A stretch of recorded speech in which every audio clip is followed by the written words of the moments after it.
ಓಂ ಗಂ ಗಣಪತಯೇ ನಮಃ. ಹಾಯ್ ಹಲೋ ನಮಸ್ಕಾರ. Welcome to spiritual vibes YouTube channel.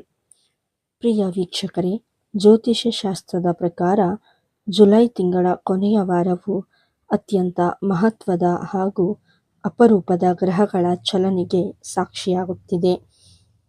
ಗ್ರಹಗಳ ರಾಜಕುಮಾರ ಎಂದು ಕರೆಸಿಕೊಳ್ಳುವ ಬುಧ ಮತ್ತು ನ್ಯಾಯಾಧಿಪತಿಯಾದ ಶನಿ ಮಹಾತ್ಮ ಇಬ್ಬರು ತಮ್ಮ ಚಲನೆಯನ್ನು ಬದಲಾಯಿಸುತ್ತಿದ್ದಾರೆ.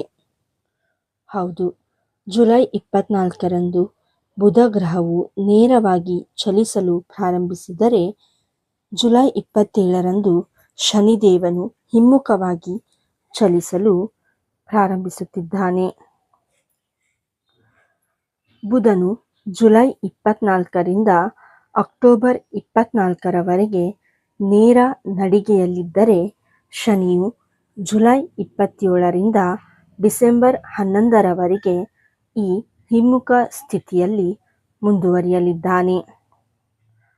ಈ ಅಪರೂಪದ ಆಕಾಶ ಜೋಡಣೆಯಿಂದಾಗಿ 12 ರಾಶಿಗಳ ಮೇಲೆಯೂ ವಿಭಿನ್ನ ಪ್ರಭಾವ ಬೀರಲಿದೆ. ಆದರೆ ಅದರಲ್ಲಿಯೂ 3 ನಿರ್ದಿಷ್ಟ ರಾಶಿಗಳಿಗೆ ಈ ಅವಧಿಯು ಅತ್ಯಂತ ಅದೃಷ್ಟದ ಸಮಯವಾಗಲಿದೆ. ಆ 3 ಅದೃಷ್ಟ ರಾಶಿಗಳು ಯಾವುವು?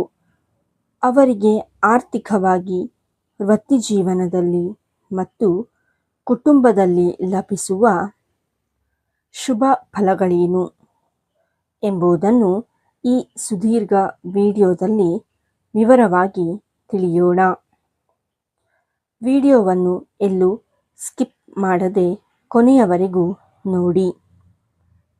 ವೀಕ್ಷಕರೇ, ಮೊದಲಿಗೆ ಈ ಗ್ರಹಗಳ ಬದಲಾವಣೆಯ ಮಹತ್ವವನ್ನು ಅರ್ಥ ಮಾಡಿಕೊಳ್ಳೋಣ. 1. ಬುಧ ಗ್ರಹದ ನೇರ ಸಂಚಾರ ಜುಲೈ 24ರಂದು. ಜ್ಯೋತಿಷ್ಯದಲ್ಲಿ ಬುಧನನ್ನು ಬುದ್ಧಿವಂತಿಕೆ, ಮಾತಿನ ಚಾತುರ್ಯ, ವ್ಯಾಪಾರ, ಹಣಕಾಸು ಹಾಗೂ ತರ್ಕಶಕ್ತಿಯ ಸಂಕೇತವೆಂದು ಪರಿಗಣಿಸಲಾಗುತ್ತದೆ. ಬುಧನು ನೇರ ಚಲನೆಗೆ ಬಂದಾಗ ಇಷ್ಟು ದಿನ ಸ್ಥಗಿತಗೊಂಡಿದ್ದ ಕೆಲಸಗಳಿಗೆ ವೇಗ ಸಿಗುತ್ತದೆ. ವ್ಯವಹಾರದಲ್ಲಿ ಸರಿಯಾದ ನಿರ್ಧಾರಗಳನ್ನು ತೆಗೆದುಕೊಳ್ಳಲು ಸಾಧ್ಯವಾಗುತ್ತದೆ. 2. ಶನಿ ಗ್ರಹದ ಹಿಮ್ಮುಖ ಚಲನೆ ಜುಲೈ 27ರಂದು. ಶನಿಯು ಕರ್ಮಕಾರಕ ಹಾಗೂ ನ್ಯಾಯದ ದೇವರು. ಶನಿ ಹಿಮ್ಮುಖನಾದಾಗ, ಅಂದರೆ ವಕ್ರಿಯಾದಾಗ, ನಾವು ಹಿಂದೆ ಮಾಡಿದ ಶ್ರಮ ಮತ್ತು ಕರ್ಮಗಳಿಗೆ ಸೂಕ್ತ ಫಲಗಳನ್ನು ನೀಡುತ್ತಾನೆ. ಹಳೆಯ ಸಮಸ್ಯೆಗಳಿಗೆ ಪರಿಹಾರ ಕಂಡುಕೊಳ್ಳಲು, ಭೂಮಿ ಹಾಗೂ ಆಸ್ತಿಗೆ ಸಂಬಂಧಿಸಿದ ವ್ಯವಹಾರಗಳಲ್ಲಿ ಯಶಸ್ಸು ಕಾಣಲು ಇದು ಸಹಾಯ ಮಾಡುತ್ತದೆ. ಈ 2 ಬಲವಾದ ಗ್ರಹಗಳ ಪ್ರಭಾವದಿಂದ ಯಾವ 3 ರಾಶಿಗಳಿಗೆ ಮಹಾ ಅದೃಷ್ಟ ಒಲಿದು ಬರಲಿದೆ ಎಂಬುದನ್ನು ಈಗ ಒಂದೊಂದಾಗಿ ವಿವರವಾಗಿ ನೋಡೋಣ. ಮೊದಲನೆಯ ಅದೃಷ್ಟ ರಾಶಿ ಮಿಥುನ ರಾಶಿ. ಮಿಥುನ ರಾಶಿಯಲ್ಲಿ ಜನಿಸಿದ ವ್ಯಕ್ತಿಗಳಿಗೆ ಬುಧ ಗ್ರಹವು ಅಧಿಪತಿಯಾಗಿದ್ದಾನೆ, ಅಂದರೆ ರಾಶ್ಯಾಧಿಪತಿ.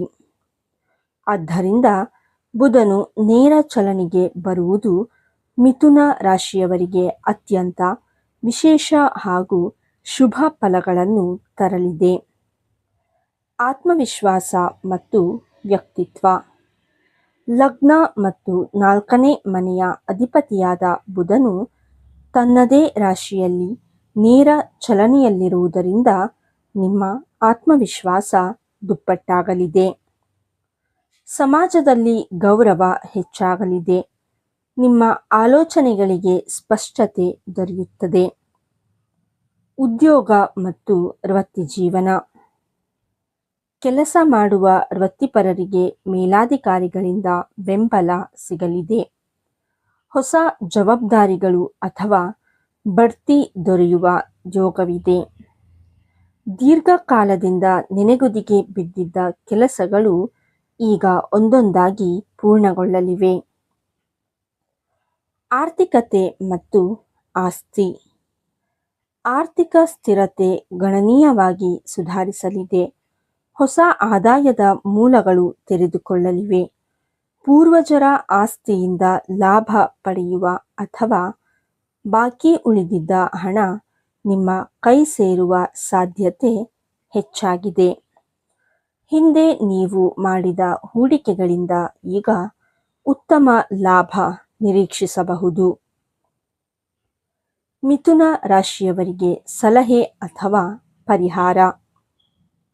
ಬುಧವಾರದ ದಿನ ವಿಷ್ಣು ಸಹಸ್ರನಾಮ ಪಠಣೆ ಮಾಡುವುದು ಅಥವಾ ಹಸಿರು ತರಕಾರಿಗಳನ್ನು ದಾನ ಮಾಡುವುದರಿಂದ ಶುಭ ಫಲಗಳು ಹೆಚ್ಚಾಗುತ್ತವೆ.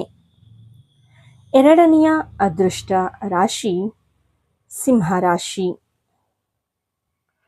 ಸಿಂಹರಾಶಿಯವರಿಗೆ ಬುಧನು 2ನೇ ಅಂದರೆ ಧನ ಭಾವದಲ್ಲಿ ಮತ್ತು 11ನೇ ಅಂದರೆ ಲಾಭ ಭಾವದಲ್ಲಿ ಮನೆಗಳ ಅಧಿಪತಿಯಾಗಿದ್ದಾನೆ. ಆದಾಯ ಮತ್ತು ಧನಲಾಭ. ಪ್ರಸ್ತುತ ಬುಧನು ನಿಮ್ಮ ಲಾಭದ ಮನೆಯಲ್ಲಿ ಸಂಚರಿಸುತ್ತಿರುವುದರಿಂದ ಮತ್ತು ಈಗ ನೇರ ಸ್ಥಿತಿಗೆ ಬಂದಿರುವುದರಿಂದ ನಿಮ್ಮ ಆದಾಯದಲ್ಲಿ ಗಣನೀಯ ಏರಿಕೆಯನ್ನು ನೀವು ಕಾಣಬಹುದು. ಹಣಕಾಸಿನ ಹರಿವು ಸರಾಗವಾಗಲಿದೆ. ವ್ಯಾಪಾರ ಮತ್ತು ಉದ್ಯಮ. ವ್ಯವಹಾರ ಮತ್ತು ಬಿಸ್ನೆಸ್ನಲ್ಲಿ ತೊಡಗಿಸಿಕೊಂಡಿರುವವರಿಗೆ ಈ ಸಮಯ ಸುವರ್ಣಾವಕಾಶ. ಪ್ರಮುಖ ಒಪ್ಪಂದಗಳು ಅಂತಿಮಗೊಳ್ಳಬಹುದು. ಹೊಸ ಗ್ರಾಹಕರು ಅಥವಾ ಸಾಗರೋತ್ತರ ಸಂಪರ್ಕಗಳಿಂದ ಹೆಚ್ಚಿನ ಲಾಭವನ್ನು ಗಳಿಸುವಿರಿ. ಕುಟುಂಬ ಮತ್ತು ಮಾನಸಿಕ ಶಾಂತಿ. 2ನೇ ಮನೆ ಮಾತಿನ ಮತ್ತು ಕುಟುಂಬದ ಮನೆಯಾಗಿರುವುದರಿಂದ ಕುಟುಂಬದಲ್ಲಿನ ದೀರ್ಘಕಾಲದ ಭಿನ್ನಾಭಿಪ್ರಾಯಗಳು ಹಾಗೂ ಸಮಸ್ಯೆಗಳು ಬಗೆಹರಿಯಲಿವೆ. ಮನೆಯಲ್ಲಿ ಶಾಂತಿ ಮತ್ತು ಸಂತೋಷ ನೆಲೆಸುತ್ತದೆ. ಇದು ನಿಮಗೆ ಹೆಚ್ಚಿನ ಮಾನಸಿಕ ತೃಪ್ತಿಯನ್ನು ನೀಡುತ್ತದೆ. ಸಿಂಹ ರಾಶಿಯವರಿಗೆ ಸಲಹೆ ಅಥವಾ ಪರಿಹಾರ. ಪ್ರತಿದಿನ ಬೆಳಿಗ್ಗೆ ಸೂರ್ಯ ದೇವರಿಗೆ ಅರ್ಘ್ಯ ನೀಡುವುದು ಹಾಗೂ ಶನಿವಾರದಂದು ದೀಪ ಹಚ್ಚುವುದು ನಿಮಗಾಗಿ ಶ್ರೇಷ್ಠ. 3ನೆಯ ಅದೃಷ್ಟ ರಾಶಿ ವೃಶ್ಚಿಕ ರಾಶಿ. ವೃಶ್ಚಿಕ ರಾಶಿಯವರಿಗೆ ಬುಧನು ಲಾಭ ಭಾವದ ಅಧಿಪತಿಯಾಗಿದ್ದು ಪ್ರಸ್ತುತ ಅಷ್ಟಮ ಮನೆಯಲ್ಲಿ ನೇರ ಚಲನೆಯಲ್ಲಿದ್ದಾನೆ. ಅನಿರೀಕ್ಷಿತ ಧನಲಾಭ. ಜ್ಯೋತಿಷ್ಯ ನಂಬಿಕೆಗಳ ಪ್ರಕಾರ ಈ ಪರಿಸ್ಥಿತಿಯು ವೃಶ್ಚಿಕ ರಾಶಿಯವರಿಗೆ ಅನಿರೀಕ್ಷಿತ ಧನಲಾಭ ಮತ್ತು ಹಠಾತ್ ಯಶಸ್ಸನ್ನು ತಂದುಕೊಡುತ್ತದೆ. ಷೇರು ಮಾರುಕಟ್ಟೆ, ಲಾಟರಿ ಅಥವಾ ಹಳೆಯ ಹೂಡಿಕೆಗಳಿಂದ ಅನಿರೀಕ್ಷಿತ ಆದಾಯ ಬರುವ ಅವಕಾಶಗಳಿವೆ. ಆಸ್ತಿ ಮತ್ತು ವಾಹನ ಯೋಗ. ನಿಮ್ಮ ಸ್ವಂತ ಮನೆ, ಜಮೀನು ಅಥವಾ ಹೊಸ ವಾಹನ ಖರೀದಿಸುವ ಕನಸು ಈಡೇರುವ ಸಮಯ ಹತ್ತಿರವಾಗಿದೆ. ವ್ಯವಹಾರ ವಿಸ್ತರಣೆಯ ಯೋಜನೆಗಳು ಸಫಲಗೊಳ್ಳುತ್ತವೆ.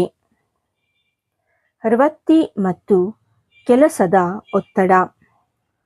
ಕೆಲಸದ ಸ್ಥಳದಲ್ಲಿ ಜವಾಬ್ದಾರಿಗಳು ಹಾಗೂ ಸ್ವಲ್ಪ ಕೆಲಸದ ಒತ್ತಡ ಹೆಚ್ಚಾಗಿದ್ದರೂ ಅದಕ್ಕೆ ತಕ್ಕಂತೆ ಹೊಸ ಅವಕಾಶಗಳು ಮತ್ತು ಸವಾಲುಗಳನ್ನು ಎದುರಿಸುವ ಶಕ್ತಿ ನಿಮಗೆ ಸಿಗಲಿದೆ. ಉದ್ಯೋಗದಲ್ಲಿ ಇಷ್ಟು ದಿನ ಅನುಭವಿಸಿದ ತೊಂದರೆಗಳು ಕ್ರಮೇಣ ಕಡಿಮೆಯಾಗಲಿವೆ. ವೃಶ್ಚಿಕ ರಾಶಿಯವರಿಗೆ ಸಲಹೆ ಅಥವಾ ಪರಿಹಾರ. ಮಂಗಳವಾರದಂದು ಹನುಮಾನ್ ಚಾಲೀಸ ಪಠಿಸುವುದರಿಂದ ಹಾಗೂ ಶನಿವಾರ ಎಳ್ಳೆಣ್ಣೆ ದೀಪ ಬೆಳಗಿಸುವುದರಿಂದ ಶುಭ ಫಲಗಳು ಶೀಘ್ರವಾಗಿ ಲಭಿಸುತ್ತವೆ. ಪ್ರಿಯ ಬಂಧುಗಳೇ, ಈ ಜುಲೈ ಅಂತ್ಯದ ಬುಧ ಮತ್ತು ಶನಿಯ ಚಲನೆಯು ಮಿಥುನ, ಸಿಂಹ ಮತ್ತು ವೃಶ್ಚಿಕ ರಾಶಿಯವರ ಜೀವನದಲ್ಲಿ ಧನಾತ್ಮಕ ಬದಲಾವಣೆಗಳನ್ನು ತರಲಿದೆ. ನಿಮ್ಮ ರಾಶಿಗೂ ಸೂಕ್ತ ಪರಿಹಾರಗಳನ್ನು ಮಾಡಿಕೊಂಡು ಈ ಕಾಲದ ಸಂಪೂರ್ಣ ಲಾಭವನ್ನು ಪಡೆದುಕೊಳ್ಳಿ. ಈ ವಿಡಿಯೋದಲ್ಲಿ ನೀಡಲಾದ ಜ್ಯೋತಿಷ್ಯ ಮಾಹಿತಿ ನಿಮಗೆ ಇಷ್ಟವಾಗಿದ್ದಲ್ಲಿ ಲೈಕ್ ಮಾಡಿ, ನಿಮ್ಮ ಸ್ನೇಹಿತರು ಮತ್ತು ಕುಟುಂಬದವರೊಂದಿಗೆ ಶೇರ್ ಮಾಡಿ. ನಿಮ್ಮ ರಾಶಿ ಯಾವುದು ಎಂಬುದನ್ನು ಕಾಮೆಂಟ್ ಮಾಡಿ ತಿಳಿಸಿ.